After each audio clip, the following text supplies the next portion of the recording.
সীমা lifestyle ব্লগে তোমাদের সবাইকে স্বাগত। আশা করছি তোমরা যে যেখানে আছো সবাই খুব ভালো আছো। আজকে আমি একটা কঠিন রেসিপি, মানে রান্না করতে অনেকটা সময় লাগে কিন্তু খেতে সবাই খুব পছন্দ করে, সেই রকম একটা রেসিপি আজকে আমি করব, আর সেটা করব খুব কম সময়ে। এই রেসিপিটা যারা বিগিনার আছো তারা তো ইজিলি করে নিতে পারবে, আর যারা মা মাসিরা আছেন তাদের কাছে এই রেসিপিটা কোনো ব্যাপার না হয়তো, কিন্তু আমি আজকে যেভাবে রেসিপিটা আজকে করছি বানাবো, আশা করছি সবার কাছে খুবই সহজ হবে এবং যখন মন চায় তখনই ঘরে ঝটপট করে নিতে পারবেন। এই রেসিপিটা করার জন্য খুব বেশি টাইম লাগবে না আর খুব বেশি ইনগ্রেডিয়েন্টসও লাগবে না, কিন্তু একটা খুবই পপুলার একটা রেসিপি যেটা আমরা সবাই পছন্দ করি, ছেলে বুড়ো বাচ্চা মেয়ে সবাই। তাই চলো শুরু করা যাক। কম সময়ে একদম কম ইনগ্রেডিয়েন্টস দিয়ে আমরা ঘরে বানিয়ে ফেলবো চিকেন বিরিয়ানি, যেটা ফ্যামিলির সবাইকে খাইয়ে আমরা খুশি করে দিতে পারবো। চলো স্টার্ট। আমি নিয়ে নিয়েছি বাসমতি চাল। আমি একটা স্টিলের গ্লাস নিয়ে নিয়েছি। এই গ্লাস দিয়েই আমি চালটা মেপে নেব। এই গ্লাসের 2 গ্লাস চাল নেব। 2 গ্লাস চালে কিন্তু 500 গ্রাম হয়ে যাবে। আর এই গ্লাসটা দিয়ে আমি বরাবর চালটা মাপি। এই গ্লাসটা হচ্ছে 250 চাল ধরে, যার জন্য আমি দুবার করে মেপে নিয়েছি, মানে 500 চাল। এবার এই চালটাকে একটু ভালো করে ধুয়ে নিতে হবে। ভালো করে ধুয়ে জলটাকে ঝরিয়ে নিতে হবে। আমি মাংসটা যতক্ষণ রেডি করব ততক্ষণ কিন্তু এই চালটা বেশ খানিকটা ফুলে মোটা হয়ে যাবে। এতে করে কি হবে, আমি যখন ভাতটা প্রেসার কুকারে দেব তখন কিন্তু মানে ভাতটাও তাড়াতাড়ি হবে আর চালটাও বেশ লম্বা লম্বা হবে। যেহেতু আমি এখানে খুব শর্ট টাইমে রান্নাটা করব, সেহেতু এখানে চালটা আমি বেশিক্ষণ ভিজিয়ে রাখতে পারছি না। তাহলে মাংসটা রেডি করে নিই। আমি 2 টেবিল চামচ কিন্তু জিরের গুঁড়ো আগেই দিয়ে রেখেছিলাম। এরপর আমি দিয়ে দেবো 3 টেবিল চামচ আদা পেস্ট। এরপরে আমি দিয়ে দেব 2 টেবিল চামচ রসুন বাটা। এই রসুন বাটাটা কিন্তু আমি খুব মিহি করে বাটিনি। রসুনটা যেহেতু আমি একটু বেশ চামচ ভরে দিয়েছি, সেই জন্য আমি 3 চামচ আর দিইনি, নাহলে কিন্তু রসুন আর আদা সমপরিমাণেই দিলে ভালো হয়। এরপরে আমি দই দিয়েছি 3 চামচ। এরপর আমি দিয়ে দিয়েছি রিফাইন্ড অয়েল। রিফাইন্ড অয়েল কিন্তু আমি 5 থেকে 6 টেবিল চামচ দিয়েছি। 1 টেবিল চামচ ঘি দিয়ে দিয়েছি। নুন দিয়ে দিয়েছি 1 টেবিল চামচ। 3টে তেজপাতা দিয়ে দিয়েছি। আর ছোট ছোট 5টা আলু দিয়ে দিয়েছি। এই আলুগুলো কিন্তু আমি আর কাটিনি, গোটা গোটা রেখেছি। সব উপকরণ একসঙ্গে ভালো করে মেখে নিতে হবে। আমি একটু চামচ দিয়ে মেখেছি, চাইলে তোমরা হাত দিয়েও মেখে নিতে পারো।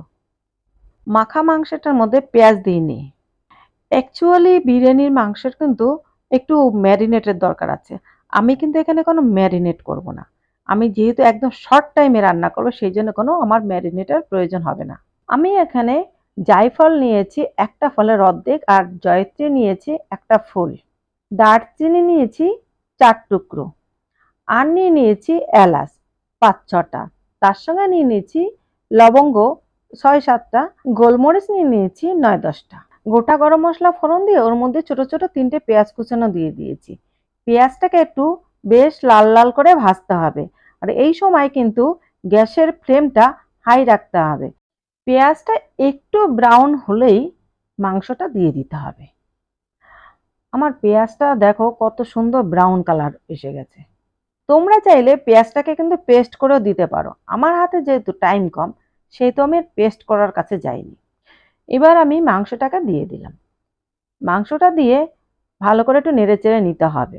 এই সময় কিন্তু হাই ফ্লেমেই রাখতে হবে, কখনোই গ্যাসটা কিন্তু কমানো যাবে না, হাই ফ্লেমেই সবকিছুই করতে হবে। যেহেতু পেঁয়াজটা ভাজা আছে, সেহেতু মাংসটা কষার কোনো প্রয়োজন নেই। একটু নেড়েচেড়েই ওর মধ্যে কিন্তু চালটা দিয়ে দিতে হবে। পেঁয়াজটা যেহেতু একটু ব্রাউন কালার এসে গেছে, মানে কাঁচা গন্ধটা চলে গেছে, সেহেতু মাংসটা বেশি কষানোর প্রয়োজন হবে না। মাংসটা যখন সব উপকরণ দিয়ে মাখা হয়েছে তখন কিন্তু ঘি দেওয়া হয়েছে, যার জন্য কি হয়েছে, ওই যে মাংসটা মাখা হয়েছে ওর মধ্যে না একটা সুন্দর একটা গন্ধ বেরিয়ে আসছিল, মানে ওই ঘি আর ওই সব মশলা মিলিয়ে একটা দারুণ একটা সুন্দর গন্ধ বেরোচ্ছিল। চালটা কি সুন্দর ঝুরঝুরে হয়ে গেছে, ফুলে ফেঁপে উঠেছে আর একটুও জল নেই। এবার চালটা আমি দিয়ে দিচ্ছি, দিয়ে চালটা দিয়ে জাস্ট একটু মাংসের সঙ্গে নেড়েচেড়ে মিশিয়ে নিতে হবে। বেশিক্ষণ ভাজার প্রয়োজন নেই, জাস্ট নেড়েচেড়ে একটু মিশিয়ে নিতে হবে। চালটাকে একটু ভালো করে মিশিয়ে রেখে এবার আমি জলটাকে মেপে নেব। আমি চাল নিয়েছি যেহেতু 2 গ্লাস, আমি জল নেব 4 গ্লাস, অর্থাৎ 1 গ্লাস চালের জন্য 2 গ্লাস জল। এটা হচ্ছে সমান মাপে ভাত রান্না করা। যে পাত্রটায় আমি মাংসটা মেখেছিলাম সেই পাত্রের মধ্যে আমি জলটা দিয়ে ওই পাত্রটা ভালো করে ধুয়ে আমি চালের মধ্যে দিয়ে দিলাম। এবার একটু ভালো করে চালটাকে নেড়ে চেড়ে ওর মধ্যে একটু চিনি দিয়ে দিতে হবে। চিনি দিয়ে সামান্য একটু নুন, কেওড়া জল, একটু গোলাপ জল, গরম মশলা এগুলো দিয়ে তারপর কিন্তু ঢাকনা চাপা দিতে হবে। আমি 2 টেবিল চামচ কেওড়া জল দিয়ে দিয়েছি। যদি মনে হয় কেওড়া জল তোমাদের আর একটু বেশি লাগবে, যারা পছন্দ করো তারা আরো 1 চামচ দিতে পারো, কোনো অসুবিধা নেই। কিন্তু কেওড়া জলের গন্ধ আমার ভীষণ উগ্র লাগে, তাই আমি একটু কম পরিমাণে দিই। গোলাপ জলটাও আমি দিয়ে দেবো 2 টেবিল চামচ, কারণ গোলাপ জলটা আর কেওড়া জলটা সমপরিমাণ দিলেই ভালো হয়। মানে গোলাপ জলটার ক্ষেত্রেও যদি কারোর মনে হয় যে একটু ভালো একটু বেশি দেবে, দিতে পারো, কোনো প্রবলেম নেই। এরপর আমি দিয়ে দিচ্ছি সানরাইজের গরম মশলা।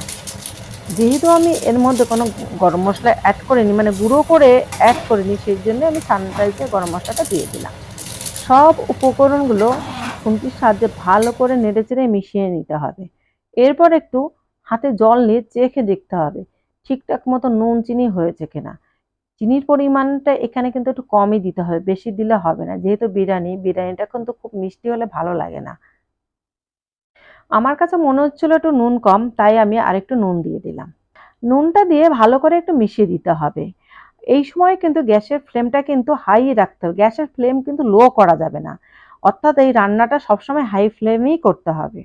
যখন এই চালের জাল উঠবে অর্থাৎ জলটা টকবক করে ফুটবে, তখনই কিন্তু প্রেসার কুকারের ঢাকনাটা আটকাতে হবে। আমার প্রেসার কুকারের ঢাকনাটা একটু লুজ আছে, তাই কিন্তু আমি একটা কাঠের খুন্তি দিয়ে দিলাম। এটা দিলে ভালো সেট হয় আর তাড়াতাড়ি সিটিটাও পড়ে যায়। প্রেসার কুকারে 2টো সিটি পড়লেই গ্যাসটাকে অফ করে দিতে হবে। গ্যাসটাকে অফ করে দিয়ে প্রেসার কুকারটাকে সাইডে সরিয়ে রাখতে হবে, যতক্ষণ না নিজের থেকে স্টিমটা বন্ধ হয়। যখন আর স্টিম থাকবে না তখন কিন্তু প্রেসার কুকারের ঢাকনা আপনা আপনি খুলে যাবে। প্রেসার কুকারটাকে পাশের উনুনে সরিয়ে রেখে আরেকটা কড়াই নিয়ে নিয়েছি। তার মধ্যে আমি 2 টেবিল চামচ রিফাইন্ড অয়েল দিয়ে দিয়েছি আর দিয়ে দিয়েছি একটু চিনি। এখানে আমি 2টো মাঝারি সাইজের পেঁয়াজ কেটে রেখেছিলাম কুচি কুচি করে। পেঁয়াজ কুচিটা আমি দিয়ে দিলাম। এটা একটু ভালো করে লাল লাল করে ভাজতে হবে। এই সময় কিন্তু গ্যাসের ফ্লেম হাই রাখতে হবে। আমি এই পেঁয়াজটাকে পেঁয়াজ ভেরেস্তা বানাবো।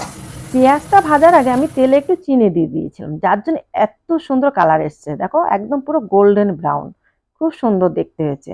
আর এদিকে আমার দেখো প্রেসার কুকারের ঢাকনা খুলে ফেলেছি, কত সুন্দর ভাতটা হয়েছে, একদম ঝরঝরে ভাত হয়েছে, একদম দোকানের মতো। কি দারুণ ভাতটা হয়েছে, ভাতে 1 ফোঁটাও জল নেই। আর মাংসগুলো খুব সুন্দর সিদ্ধ হয়েছে আর আলুগুলো তো খুব সুন্দর সিদ্ধ হয়েছে। আর ভাতগুলো দেখো পুরো একদম ঝরঝরে আর কত লম্বা লম্বা হয়েছে।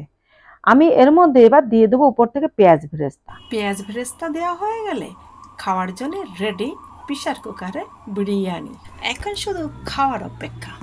হ্যালো বন্ধুরা, আজকের রেসিপিটা যদি ভালো লাগে লাইক কমেন্ট শেয়ার ও সাবস্ক্রাইব করতে ভুলো না, আর পাশে থাকা বেল আইকনটা অবশ্যই প্রেস করে রাখো নেক্সট ভিডিও পেতে। আজকে তাহলে রাখছি, দেখা হবে কোনো নতুন ভিডিওর সঙ্গে। সবাই ভালো থেকো, সুস্থ থেকো, জয় ভারত।